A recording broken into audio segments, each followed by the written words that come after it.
नमस्कार दोस्तों, स्वागत है आपका हिंदी ज्ञान सीरीज के एक फ्रेश एपिसोड में। दोस्तों, अमेरिका एक ऐसा देश है जिसको सुपर पावर कहा जाता है। सुपर पावर यानी एक ऐसा देश जो जियोग्राफिकली, इकोनॉमिकली, सिक्योरिटी वाइज और पॉलिटिकली हर लिहाज से सभी देशों से बेहतर हो, जिसमें अमेरिका काफी हद तक कामयाब भी रहा है। हम ये तो जानते हैं कि अमेरिका मिलिट्री और वेपन के मामले में सबसे एडवांस देश है। अमेरिका की पहली सुपर पावर बनी उसकी साइज। अमेरिका साइज में इतना बड़ा देश है कि कई सारे देश मिलाकर भी उसे हराना मुश्किल हो जाए। बिगेस्ट एशिया के साथ अमेरिका को प्राप्त हुए प्राकृतिक संसाधन जिसका अथाह भंडार है, जिसकी वजह से अमेरिका काफी पहले ही एक संपन्न देश है। इतना ही नहीं, अमेरिका को एक आइलैंड नेशन भी माना जाता है। जहां भारत की सीमा 7 देशों से लगती है, वहीं अमेरिका के बॉर्डर किसी भी देश से कोसों दूर है, जिससे इन तक पहुंचना दुश्मन देशों के लिए काफी मुश्किल हो जाता है। नतीजतन अमेरिका एक काफी सुरक्षित देश बना। वर्ल्ड वॉर 1 और 2 का फायदा अगर किसी को हुआ तो वो है अमेरिका। वो कैसे, तो चलिए जानते हैं।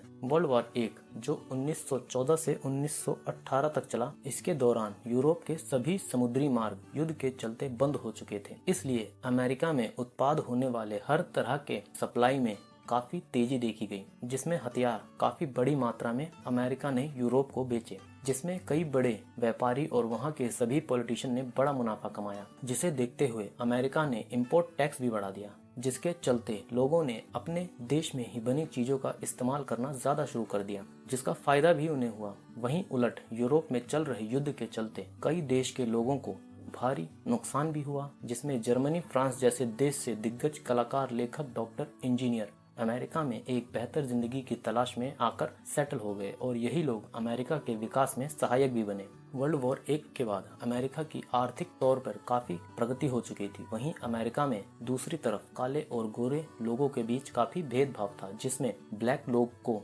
कम वेतन और इज्जत तो ना के बराबर दी जाती थी। इन सभी के बीच 1919 से लेकर 1929 तक अमेरिका की इकोनॉमी अपने शिखर पर थी, जिसमें बड़े व्यापारी और वहां के सभी पॉलिटिशियन सभी ने 70% का मुनाफा भी उठाया।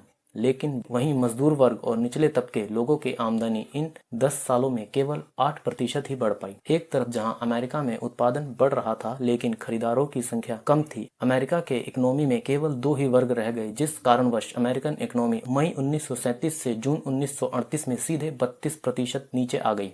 साथ ही यूरोप समेत कई देशों ने अमेरिका से किए जाने वाले एक्सपोर्ट में इंपोर्ट ड्यूटी भी बढ़ा दी, जिस कारणवश अमेरिका ने आज तक का सबसे बड़ा डाउनफॉल देखा, जिसमें कई लोग कंगाल हुए और लगभग सभी बैंक बैंकक्रप्ट होने की कगार पर पहुंच गए थे, जिसका जिम्मेदार अमेरिका के लोगों ने अमेरिकन राष्ट्रपति हार्डिन को माना। इन सभी के बीच 1939 में शुरुआत हुई वर्ल्ड वॉर 2 की, जिसमें ब्रिटेन, रूस, यूरोप हर कोई इसमें शामिल हो गया और फिर अमेरिका को मौका मिला अपने हथियार से लेकर सभी वस्तु को बेचने और उनका उत्पादन बढ़ाने का, जिसके परिणाम स्वरूप अमेरिका की स्थिति पहले से भी मजबूत हुई, जिस कारणवश अमेरिका बन तो गया मिलिट्री, सिक्योरिटी और इकोनॉमिक में सुपर पावर। मगर दोस्तों, किसी की मजबूरी का फायदा उठा के सुपर पावर बनना आपके नजरिए में कहाँ तक सही है? अपनी राय हमें कमेंट में जरूर दें। दोस्तों, इस वीडियो में इतना ही। वीडियो अच्छी लगी हो तो लाइक और शेयर जरूर करें और चैनल को सब्सक्राइब करना ना भूलें। मिलते हैं अगली वीडियो में।